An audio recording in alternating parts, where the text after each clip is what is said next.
झूठ बोलने का सरगना बनना है आपको। विरोधी ये लगातार कह रहे हैं कि बहुत देर कर दी सनम आते आते। मुझे नहीं लगता कोई भी देरी हुई है। मुझे लगता है इस देश में आज कुछ मुद्दे हैं जो खौल रहे हैं। एक चुने हुए सांसद को, 5 बार चुने हुए सांसद को आप हाइब्रिड बछड़ा बुलाएंगे और हम चुप रहेंगे। युवाओं के टूटे सपनों का माहौल है। कांग्रेस अडानी की तरक्की से असहज है। हम क्या बोलते हैं वो सुना नहीं जाता और समझा नहीं जाता है जानबूझकर। तो क्यों नहीं कांग्रेस उसका विरोध करती है कि हम अपने राज्यों में पूरा बाइकआउट कर दें? Can it be left to the discretion of a single bureaucrat to hand over the assets to one player? Or should it be a tendering process? Should it be a transparent process? जब हमारी सरकार आएगी इतने बड़े बड़े कंकाल उखड़ेंगे। भारत जोड़ो यात्रा खत्म होने के बाद विपक्षी एकता की तत्कालीन स्थिति क्या होगी? विपक्षी एकता है और आपको दिखेगी। अखिलेश यादव ने भारत जोड़ो यात्रा में आने को लेकर सहमति नहीं जताई। अभी तक तो बेचारे दीपिका पादुकोण को जूम कर रहे थे, अब राहुल गांधी जी को जूम कर रहे हैं। अगर ठंड से बचाव के लिए क्या वो स्वेटर का इस्तेमाल नहीं कर सकते? तमाम वो तस्वीरें रोज की आती हैं प्रियांक जी, और सोशल मीडिया हेड होने के नाते मैं तमाम ऐसी तस्वीरें देखती हूँ जहाँ वे गरीब बच्चों से मिलते हैं और उन बच्चों के पैरों में चप्पलें तक नहीं होती, हाथों में ब्लेड तक देखी गई। इस पूरे व्यापक हंगामे को लेकर कांग्रेस का टेक। तो यह है पंजाब केसरी नवोदय टाइम्स ग्रुप की खास पेशकश स्ट्रीट रिपोर्टर। मैं आपके साथ प्रियंक वाजपेयी हूं। इस वक्त कांग्रेस मुख्यालय में मौजूद हूं और मेरे साथ हैं कांग्रेस की तेज तर्रार प्रवक्ता, कांग्रेस की सोशल मीडिया हेड और भूतपूर्व पत्रकार सुप्रिया श्रीनेत जी। तमाम अहम सवालों की जवाबदेही के लिए रेडी हैं और आजकल ट्रोलर्स को लेकर एक खास तरह की पुराण बता रही हैं सबको। तो बिना लाग लपेट सबसे पहला सवाल आपसे ये है कि क्या कांग्रेस के समर्थक ट्रोल नहीं करते किसी को? आप मुझे कांग्रेस का एक समर्थक बता दीजिए जो छूटते ही गाली देता हो, जो छूटते ही एक औरत को रेप की धमकी देता हो, जो छूटते ही किसी भूतपूर्व प्रधानमंत्री के चाल चरित्र और चेहरे पे सवाल उठाता हो, जो छूटते ही एक भूतपूर्व महिला अध्यक्ष को क्या क्या नहीं कहता हो और एक चुने हुए सांसद के खिलाफ विष न उगलता हो। मुझे ऐसा लगता है कि भारत की राजनीति में मीडिया का प्रभाव हमेशा से रहा है, सोशल मीडिया के एडवेंट से उसका भी प्रभाव हुआ, लेकिन भारत के मीडिया में आज जो निम्न स्तरीय, जिसको मैं बिल्कुल ही एब्सोल्युटली रॉक बॉटम पॉलिटिक्स कहती हूँ, वो मैं ट्रोलों के जरिए कहती हूँ। और ट्रोल अपने आप ये करे तो एक अलग बात है। आप मुझे एक नेता का नाम बता दीजिए, हमारे बड़े नेता का, जो ऐसे ट्रोल को फॉलो करते हो या उनकी ट्वीट्स को रिट्वीट या उनके पोस्ट को शेयर करते हो। भारतीय जनता पार्टी में ऐसे निम्न स्तरीय ट्रोलों को फॉलो करने वाले, उनके बायो जब आप देखिएगा तो very proud to be followed by Narendra Modi ji है। और वो सिर्फ कांग्रेस को गाली नहीं देते हैं, वो महात्मा गांधी को गाली देते हैं, वो गोडसे की जय जयकार करते हैं। आपके बयान से सिमिलर एक बयान कुछ रोज पहले दिया गया था नरेंद्र मोदी जी की ओर से। बहुत उसका भी मीम वायरल हुआ, झूठ बोलो, दिन रात झूठ बोलो, विरोधियों का मेरे काम है कि उसे अलग अलग तरह से झूठ बोलो। ये मीम आप पर भी नजर पड़ी होगी। तो लोग कहने लगे हैं कि आपका बयान उनके समकक्ष है। आज की तारीख में चुने हुए प्रधानमंत्री के शब्द की क्या अहमियत है जब वो झूठों का सारोबार हो। आज के प्रधानमंत्री बिना पलक झपकाए सदन में झूठ बोलते हैं, पूरे देश से झूठ बोलते हैं। चीन ने 20 जवानों की शहादत हुई और आपने बिना पलक झपकाए बोल दिया कि कोई घुसा हुआ नहीं है। यह कितनी बड़ी विडंबना और कितना बड़ा दुर्भाग्य है कि इस देश का प्रधानमंत्री और चीन का पीएलए एक भाषा बोलता है। वो भी कहते हैं हम घुसे हुए नहीं, आपके प्रधानमंत्री ये बात कहते हैं। ये झूठ कहां तक सीमित है? झूठ जो है वो स्मृति ईरानी बोलती हैं। हमारी भारत जोड़ो यात्रा शुरू हुई, मैं आपको अभी छोटा सा मुझे एकदम से याद आया, मैं बताती हूँ। हमारी यात्रा शुरू हुई, हम सब लोग कन्याकुमारी में थे, हम लोग विवेकानंद रॉक गए, राहुल जी ने उसकी परिक्रमा भी करी। स्मृति ईरानी 2 दिन बाद जाके वहाँ पे कहती है कि वो विवेकानंद रॉक क्यों नहीं आए। तो आप बार बार झूठ बोलते हुए पकड़े जाते हैं। और मैं आपको सही बता दूं, मैं कांग्रेस की सोशल मीडिया की चेयरपर्सन हूँ। अगर मैंने कभी भी कोई ऐसा ट्वीट या ऐसा फेसबुक पोस्ट किया जो कि गलत है, जो कि भ्रमित करता है, जिसको कोई सिद्ध कर दे कि वो झूठ है और जिसको प्लेटफॉर्म फ्लैग ऑफ करके कह दे कि आउट ऑफ कॉन्टेक्स्ट है, ये फैब्रिकेटेड है, ये झूठा है, ये मिसलीडिंग है, तो मुझे नहीं लगता कि मैं अपने पद पे बिल्कुल भी 1 मिनट के लिए बनी रहना चाहूंगी। लेकिन मेरे समकक्ष जो भारतीय जनता पार्टी की आईटी सेल के हेड है, वो बार बार वो झूठ बोलते हुए पकड़ जाते हैं। तो उनकी क्या क्राइटेरिया? झूठ बोलने का सरगना बनना है आपको या आपको झूठों का सरदार बनना? मुझे नहीं पता। मैडम, सवाल मेरा ये था कि भारतीय जनता पार्टी के झूठ की तो अभी बात होगी, लेकिन कांग्रेस की जहां तक बात है, आपने ट्रोलर्स को सवालों के घेरे में खड़ा किया, और जहां तक मैं अपनी सीमित समझ के हिसाब से समझ पाता हूं कि ट्रोलर आलोचना का एक स्वरूप है। और आपको लगता है ट्रोलर सिर्फ आलोचना का स्वरूप है? मुझे लगता है कि ट्रोलिंग के भी प्रकार, अब ट्रोलिंग को भ्रांतियां आ गई, अगर उसमें गालियां लोग देने लगे तो वो उसको स्वीकार नहीं किया जाना चाहिए। लेकिन सभी मैं आपकी बात काटते हुए प्रियंक जी एक बात बोलती हूँ, सार्वजनिक जीवन में जो भी है, हम हैं, भाजपा है, बाकी पॉलिटिकल पार्टीज हैं, इवन जो बड़े पत्रकार सार्वजनिक जीवन में हैं, आलोचना के लिए हर व्यक्ति तैयार है। आप नीति की आलोचना करिए, आप हमारे स्टैंड की आलोचना करिए, आप हमारे वक्तव्यों की आलोचना करिए, आप हमारी सरकारों की आलोचना करिए, आप हमारे नेताओं की आलोचना करिए। आलोचना और आक्षेपों में बहुत बड़ा अंतर है। कांग्रेस की चुनी हुई महिला सांसद को आप सूपनखा कहते हैं सदन में, यह काम आपने शुरू किया। एक वैवाहित स्त्री को जो अब इस दुनिया में नहीं है, 50 करोड़ की गर्लफ्रेंड कहना, यह गंदा काम आपने शुरू किया। कांग्रेस की अध्यक्ष को जर्सी गाय कहना और कांग्रेस की विधवा कहना, जो एक औरत वैधव्य झेल रही है, 52 साल से इस देश में है, उसको यह कहना, यह आपने शुरू किया। एक चुने हुए सांसद को, 5 बार चुने हुए सांसद को आप हाइब्रिड बछड़ा बुलाएंगे और हम चुप रहेंगे? तो जब आपने यह प्रणाली शुरू करी, आपके लोगों को लगा कि बहस का यही स्तर है। आलोचना से किसी को कोई आपत्ति नहीं। जो सार्वजनिक जीवन में आपकी आलोचना होगी, सब लोग आपकी वाहवाही करें, यह भी गलत है। लोकतंत्र में तो आलोचना होनी चाहिए। आलोचना की सीमा क्या है? अगर आज मैंने टीवी डिबेट में पार्टिसिपेट किया और मेरा कोई वीडियो वायरल हो रहा है, आप उसमें मेरे कंटेंट पे आलोचना करिए। मैंने गलत कहा, सही कहा, मुझे कहना चाहिए था, क्या मैंने गलत फैक्ट्स कहे? आप सीधे मेरे बच्चों को मारने की धमकी देने लगी, आप सीधे मुझे गंदी गंदी गालियां बुलाने लगी, और हर महिला, हर उस सशक्त महिला के खिलाफ सोशल मीडिया पर उधर से सिर्फ और सिर्फ हमेशा रेप की धमकी क्यों आती है, ये मैं आपसे जानना चाहती हूँ। क्या हम कमेंट नहीं पढ़ते? हम कमेंट पढ़ते हैं। क्या हमारे बच्चे कमेंट नहीं पढ़ते हैं? पढ़ते हैं। और उनको लगता है कि ये क्या हो रहा है, आप लोग कहाँ काम कर रहे हैं, आप कैसे काम कर रहे हैं। मैंने अपने बच्चों की तस्वीरें बिल्कुल डालनी छोड़ दी हैं, क्योंकि मैं नहीं चाहती कि वो उस ट्रोलिंग का या उनके ऊपर उस तरह का, क्योंकि उनकी अपना जीवन है, वो सार्वजनिक जीवन का हिस्सा नहीं है। वो आलोचना नहीं है, अब वो हो रहा है, वो आलोचना बिल्कुल नहीं है। चलिए, आपके मुताबिक आलोचना होनी चाहिए, लेकिन एक संसदीय शब्दावली के दायरे में। बिल्कुल जी।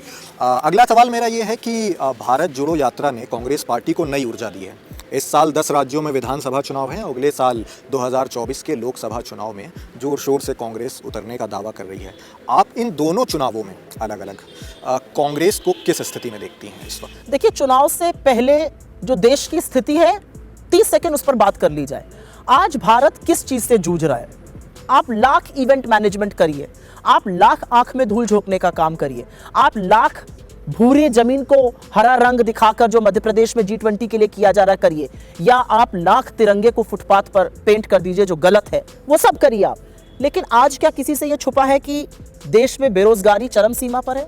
आज क्या यह छुपा है कि महंगाई एक बहुत बड़ी समस्या है इस देश में? आज क्या यह छुपा है इस देश में कि गरीबों और अमीरों के बीच की खाई लगातार बढ़ रही है? क्या यह छुपा है कि इस देश के सामाजिक ताने बाने को, इस देश के ढांचे को तोड़ने की कोशिशें करी जा रही हैं और कई जगह सफल भी हुआ जा रहा है? यह बिल्कुल नकारा नहीं जा सकता। और ऐसे परिवेश में जब इस तरह का एक तरह से भय का माहौल है, युवाओं के टूटे सपनों का माहौल है, गृहिणियों से घर नहीं चल रहे उसका माहौल है, तो ऐसे माहौल में जब चुनाव होता है तो मुझे लगता है अंततोगत्वा सब कुछ के बाद सुई, जो घड़ी की सुई की नोक है, वो मुद्दे पर आकर टिक जाएगी। और मुद्दे ये हैं, तो चाहे 24 का लोकसभा का चुनाव हो या तमामों राज्य जो अभी चुनाव में जाएंगे, वो सब इस बात पर वोट करेंगे कि कौन वो सरकार है जो नीति निर्माण ऐसा करेगी जो देश के 1-2 लोगों को नहीं, अधिकांश लोगों के लिए अच्छा हो। वो कौन सी सरकार है जो गरीबों और अमीरों के बीच की खाई को पाटेगी? वो कौन सी सरकार है जो ये सब करने से पहले अपने मन की बात आपको 9 साल नहीं सुनाएगी, आपके मन की बात सुनेगी और उस पर क्रियान्वयन करेगी? मुझे लगता है चुनाव इस पर होगा। विथ रिस्पेक्ट एंड रिगार्ड, मैं एक सवाल आपसे करना चाहता हूं कि राहुल गांधी यकीनन आज अपनी कार्यशैली से देश भर को प्रभावित कर रहे हैं, लेकिन उनके विरोधी ये लगातार कह रहे हैं कि बहुत देर कर दी सनम आते आते। अब देखिए, राहुल जी के जो विरोधी हैं वो या तो अर्थव्यवस्था की समझ नहीं रखते हैं, या मूल मुद्दों की समझ नहीं रखते, या उनका विरोध करने के नाते ही विरोध करते हैं। मुझे नहीं लगता कोई भी देरी हुई है। मुझे लगता है इस देश में आज कुछ मुद्दे हैं जो खौल रहे हैं, जिसमें खौल आ रहा है। 11-12 राज्यों में 12 राज्य चलेंगे, 11 10वां चल रहे हैं। मुझे तो एक भी जगह नहीं दिखता कि लोग परहेज कर रहे हैं बोलने से, या लोगों को कोई संदेह है कि देश की क्या स्थिति है, या राहुल गांधी जी कोई गलत काम कर रहे हैं। मुझे लगता है कि राहुल जी जो कर रहे हैं वो बहुत ज़रूरी है करना। क्या वो पहले होना चाहिए था? हाँ, होना चाहिए था पहले। वो तो हर बात के लिए आप कह सकते हैं कि ये पहले होना चाहिए था, लेकिन होना बहुत ज़रूरी है और खुश हूँ कि ये हो रहा है। भारतीय जनता पार्टी लंबे वक्त से आरोप लगाती रही है कि कांग्रेस अडानी की तरक्की से असहज है, और राहुल गांधी के अलग अलग बयानों में अडानी की तरक्की को लेकर अलग अलग तरीके से आरोप लगाए गए हैं, इसको लेकर आपका टेक? मुझे नहीं लगता अडानी जी की तरक्की पर कोई भी असहज है।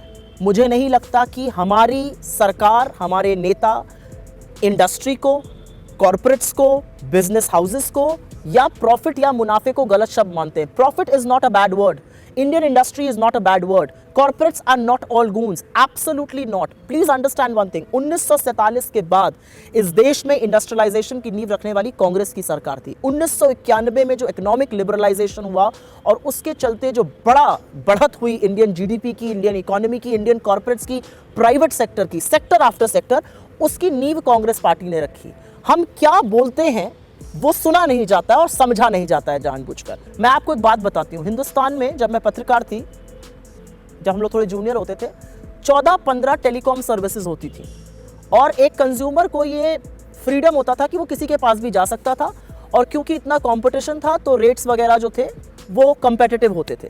आज 2.5 कंपनी है हिंदुस्तान में और तीसरी कंपनी पूरा लेवल प्लेइंग फील्ड डिस्ट्रॉय करके बनाई गई। और मैं ये झूठ नहीं बोल रही हूँ, नेट पे जाके सर्च करिएगा। मैंने तत्कालीन फाइनेंस मिनिस्टर अरुण जेटली जी का इंटरव्यू किया था रेलजियो के टाइम पर और उन्होंने मुझसे एक बात कही थी। उन्होंने कहा था the TRAI and the present telecom minister, अपनी सरकार में अपने मंत्री के लिए कहा था, are presiding over the death of Indian telecom. ये तत्कालीन वित्त मंत्री अरुण जेटली जी का कहना है, तो ये हम नहीं कह रहे। मुझे लगता है कि जिस तरह से मोनोपोली क्रिएशन किया गया, अडानी जी क्या कांग्रेस राज्यों में बिजनेस नहीं करते हैं? बिल्कुल करते हैं और मुझे लगता है बिजनेस करना भी चाहिए उनको, लेकिन उनको बिजनेस देने के लिए बाकी लोगों को भगा नहीं दिया जाता है या बाकी लोगों के लिए दरवाजे बंद नहीं हो जाते हैं। भारत सरकार अडानी जी को बढ़ाने के लिए बाकी लोगों के लिए दरवाजे बंद कर देती है, वो अंतर है। मैडम, मोनोपोली क्रिएशन, और क्योंकि बिजनेस जर्नलिस्ट रही हूं तो थोड़ा इसके बारे में समझती ज्यादा हूं, आंकड़ों से भी बात कर सकती हूं। अडानी जी मोनोपोली क्रिएशंस का से आगे बढ़े आपके मुताबिक, तो कांग्रेस शासित राज्यों में भी उनका इन्वेस्टमेंट एवरेज 65 से 70 करोड़ के बीच में, 1000 करोड़, 65 से 70 हज़ार। तो क्यों नहीं कांग्रेस उसका विरोध करती है कि हम अपने राज्यों में पूरा बाइकआउट कर देंगे? जिन कांग्रेस शासित प्रदेशों में वो काम करते हैं और जिस सेक्टर में वो करते हैं, जैसे राजस्थान में वो सोलर में इन्वेस्टमेंट है उनका बड़ा, उस सेक्टर में तमाम और लोग भी हैं। राजस्थान की सरकार ने अडानी जी के इन्वेस्टमेंट के लिए बाकी सबके लिए दरवाजे नहीं बंद किए। एक पॉलिसी बनाई, एक लेवल प्लेइंग फील्ड बनाई, टेंडरिंग हुई, उसके थ्रू जो आया उसने पार्टिसिपेट किया। ऐसा क्यों है कि बड़े बड़े बिजनेसेस बिना टेंडरिंग हुए आज भारत सरकार में एक व्यक्ति को दिए जा रहे हैं? आप ये कैसे, मुझे आप एक बात स्पष्ट समझाइए कि can it be left to the discretion of a single bureaucrat to hand over the assets to one player, और should it be a tendering process, should it be a transparent process? How can airports be taken away because of a single default? And haircut कितना लिया जा रहा है bank loans पे? 80 से 90% hair cut लिया जा रहा है आईबीसी में। इतना बड़ा स्कैम है ना, जब हमारी सरकार आएगी इतने बड़े बड़े कंकाल उखड़ेंगे। आप 80-80, 90-90% हेयर कट ले रहे हैं आईबीसी में और वो एसेट ट्रांसफर कर रहे हैं। ये अपने आप में एक बहुत बड़ा स्कैम है और वो एसेट ट्रांसफर उठाकर सूची देखिए 2 या 3 लोगों को हो रहा है। अडानी को लेकर आपने अपना पक्ष रखा। एक बड़ा सवाल और अहम इस समय काफ़ी सुर्खियों में है कि अलग अलग अखबार विपक्षी एकता और भारत जोड़ो यात्रा दोनों को लेकर अलग अलग एंगल दे रहे हैं। तो आप क्या देखती हैं, भारत जोड़ो यात्रा खत्म होने के बाद विपक्षी एकता की तत्कालीन स्थिति क्या होगी? मुझे लगता है 31 दिसंबर को राहुल जी ने इसी AICC के मुख्यालय पर एक प्रेस कॉन्फ्रेंस करी थी और उस प्रेस कॉन्फ्रेंस में उन्होंने कहा था और एक बहुत अहम बात कही थी कि विपक्षी एकता है और आपको दिखेगी जब वक्त सही होगा और वक्त जब आएगा तब। आज की तारीख में क्योंकि ये सरकार एजेंसीज के माध्यम से, चाहे वो ED हो, CBI हो, इनकम टैक्स हो, जो उनके फ्रंटल बन चुके हैं, या डर के माध्यम से लोगों की आवाज़ को दबाने का प्रयास करती है। बहुत सारे राजनेता अपनी इमीडिएट परिस्थिति देखकर हो सकता है बाहर ना निकल रहे हों, लेकिन मुझे ऐसा लगता है कि समूचा विपक्ष एक साथ खड़ा है। आपने क्योंकि अखबारों की बात कही तो मुझे एक बात याद आती है, जब किसान आंदोलन चल रहा था और 18 पॉलिटिकल पार्टीज एक साथ, राहुल जी भी गए थे उसमें, उन्होंने लीड किया था डेलीगेशन, 18 पॉलिटिकल पार्टीज एक साथ जब किसानों से मिलने जंतर मंतर गई तो इस देश के सबसे ज्यादा बिकने वाले दैनिक अखबार में, सिंगल न्यूज़पेपर में 8वें पेज पर एक कॉलम की स्टोरी छपी थी। तो मुझे लगता है विपक्ष एक साथ है। जो बड़े मुद्दे होते हैं उस पर विपक्ष अपने जो भी मतभेद होते हैं उनको भुलाकर एक साथ खड़ा होता है, चाहे वो चीन हो, चाहे वो कोविड हो, चाहे वो अर्थव्यवस्था हो, चाहे वो पेगासस हो, चाहे वो बेरोजगारी हो। हम हर बार चाहे वो किसान आंदोलन हो, हम हर बार हर मुद्दे पर सरकार को एक साथ घेरते हैं। ये भी एक फैशनेबल तरीका है कहने का कि विपक्षी एकता नहीं है। लोगों ने बहुत कहा कि उत्तर प्रदेश में नहीं थी। हाँ ठीक है, अखिलेश जी और मायावती जी नहीं आए, लेकिन जिस तरह की चिट्ठी अखिलेश जी ने लिखी और उन्होंने कहा कि भारत सिर्फ एक भूभागीय भूगोल का हिस्सा नहीं है, भारत एक भाव है और उस भाव को आप भारत जोड़ो यात्रा से जोड़ रहे हैं, इसके लिए साधुवाद है और आप सफल होइए। जो मायावती जी ने कहा या जो जयंत चौधरी जी ने कहा, उन्होंने तो सबको तपस्वी ही बुलाया। तो मुझे ऐसा लगता है कि विपक्ष एक साथ है और जब ज़रूरत पड़ेगी और जब वक्त आएगा तो विपक्ष एक साथ खड़ा रहेगा। ये सरकार को नैरेटिव सूट करता है कि विपक्ष एक साथ नहीं है और इस नैरेटिव को बढ़ाया जाता है, बट कोई बात नहीं। आपने कहा विपक्षी एकता वक्त आने पर सब साथ होंगे और अभी भी साथ हैं, लेकिन एक अहम बात आपने और कही, कुछ मजबूरी है जिसलिए वो खुलकर बयानबाजी इस तरह की नहीं कर रहे हैं कि हम अभी साथ में हैं। आप अभी हाल ही में नीतीश कुमार जी की ओर से ये कहा गया कि हम राहुल गांधी जी को बतौर प्रधानमंत्री विपक्ष का चेहरा स्वीकारने को तैयार हैं। अखिलेश यादव ने भारत जोड़ो यात्रा में आने को लेकर सहमति नहीं जताई। आपको क्या लगता है कि एक बड़ा वोट बैंक छिटकने के डर से कुछ पॉलिटिकल पार्टीज भारत जोड़ो यात्रा में शामिल नहीं हो रही हैं? नहीं, मुझे नहीं लगता कि वोट बैंक छिटकना, जो आप जिसको कोट अनकोट करके कह रहे हैं, मुझे ऐसा लगता है कि मजबूरियां ऐसी होती हैं कि आप अगर बहुत मुखरित होकर सरकार के खिलाफ दिखते हैं, और इस बारे में तो खैर मैं राहुल जी की दाद देती हूं कि वो अकेले ऐसे नेता हैं जिनको कोई फर्क नहीं पड़ता कि ईडी उनको 5 घंटे या 55 घंटे बुलाए, वो फिर भी सरकार की खिलाफत करते हैं। उन्होंने कन्याकुमारी से कश्मीर तक 3570 किलोमीटर की यात्रा कर दी, ऐसा कौन कर सकता है? होते हैं, हर नेता के अंदर क्या वही हौसला होता है, क्या वही निर्भीकता होती है? नहीं, कुछ लोग जो हैं वो थोड़ा मुखरित होकर बोलते हैं, कुछ लोग जो हैं वो समय पड़ने पर मुखरित होते हैं, थोड़ा दब के बोलते हैं। मुझे नहीं लगता वोट बैंक की बात थी। मुझे लगता है कि हर व्यक्ति एक सही वक्त का इंतजार करता है। जी, और इसी भारत जोड़ो यात्रा में जब राहुल गांधी टी शर्ट पहनकर निकले और मीडिया की ओर से सवाल किया गया कि तमाम लोगों ने, अलग अलग लोगों ने, इवन आपके विरोधियों ने भी सवाल किया कि राहुल गांधी टी शर्ट क्यों पहने हैं, तो कांग्रेस की ओर से ये कहा गया कि भाई दिक्कत क्या है, अगर वो टी शर्ट पहने हैं तो उनकी मर्जी है। अपनी सीमित समझ से वजह मैं जो आकलन कर पाया हूँ, वजह वो ये है कि राहुल गांधी जनप्रतिनिधि हैं। भीषण ठंड में अगर उनको कुछ होता है, ठंड लगती है, तो उनके समर्थक भी प्रभावित होंगे कहीं ना कहीं, और उनके जो मुद्दे हैं जो वो जनता तक पहुंचा रहे हैं वो भी प्रभावित होंगे। तो सवाल इसलिए पूछा गया कि अगर ठंड से बचाव के लिए क्या वो स्वेटर का इस्तेमाल नहीं कर सकते, क्योंकि ठंड आपको भी मालूम है दिल्ली में किस तरह और अलग अलग राज्यों में। आपके कंसर्न का मैं साधुवाद करती हूँ और मुझे लगता है कि आप शायद वाकई हृदय से ये बात बोल रहे हैं। अच्छी बात है, आपको उनकी चिंता है, इसके लिए आई एम एक्चुअली टच्ड। लेकिन मुझे ऐसा लगता है कि कौन क्या पहन रहा है, क्या खा रहा है, कैसे चल रहा है, ये उस व्यक्ति पे छोड़ देना चाहिए। राहुल जी कोई दूध पीते बच्चे तो नहीं है, क्या उनको नहीं पता है कि ठंड है? उनको भी पता है ठंड है। वो एक बात कहते हैं कि आप मुझसे बार बार पूछते हैं मैं टी शर्ट क्यों पहने हूं, आप इस देश के किसानों से क्यों नहीं पूछते? तमामों तस्वीरें रोज की आती हैं प्रियांक जी, और सोशल मीडिया हेड होने के नाते मैं तमामों ऐसी तस्वीरें देखती हूँ जहाँ वे गरीब बच्चों से मिलते हैं और उन बच्चों के पैरों में चप्पलें तक नहीं होती, बमुश्किल लोगों के तन पर एक स्वेटर होता है, कई बार वो फटे कपड़े पहने रहते हैं, कई बार वो चादर ओढ़े रहते हैं। उन बच्चों से, उन गरीबों से इस देश में क्यों नहीं पूछा जाता है? मुझे लगता है कि शायद वो इस वजह से नहीं पहन रहे, मुझे नहीं पता वो क्यों नहीं पहन रहे, लेकिन वो कोई दूध पीते बच्चे तो है नहीं। अगर उनको ठंड लगेगी, समझदार व्यक्ति हैं तो ज़रूर पहन लेंगे। मुझे तो हंसी थोड़ी इस बात की आती है कि भाजपा का पूरा तंत्र और भाजपा के सारे लोग ये बेचारे इसी में मस्त हैं, इसी में मशगूल हैं। अभी तक तो बेचारे दीपिका पादुकोण को जूम कर रहे थे, अब राहुल गांधी जी को जूम कर रहे हैं। आदमी औरत दोनों कर रहे हैं, वार्मर पहना हुआ है। अब मतलब आदमी औरत दोनों जब ये काम करते हैं तो थोड़ा सा अजीब भी लगता है कि भाई आप एक आदमी के शरीर को क्या जूम कर करके देख रहे हैं। खैर जो भी है, मुझे लगता है कि मुद्दे बहुत बड़े हैं। राहुल जी की टी शर्ट कोई मुद्दा ही नहीं है। चलिए आखिरी पड़ाव में एक सवाल आपसे और, बीते दिनों नगर निगम के चुनाव में मेयर पद को लेके भारतीय जनता पार्टी के प्रतिनिधि और आम आदमी पार्टी के प्रतिनिधि एक दूसरे के खिलाफ व्यापक तौर पर मुखर रहे, हाथों में ब्लेड तक देखी गई। इस पूरे व्यापक हंगामे को लेकर कांग्रेस का टेक?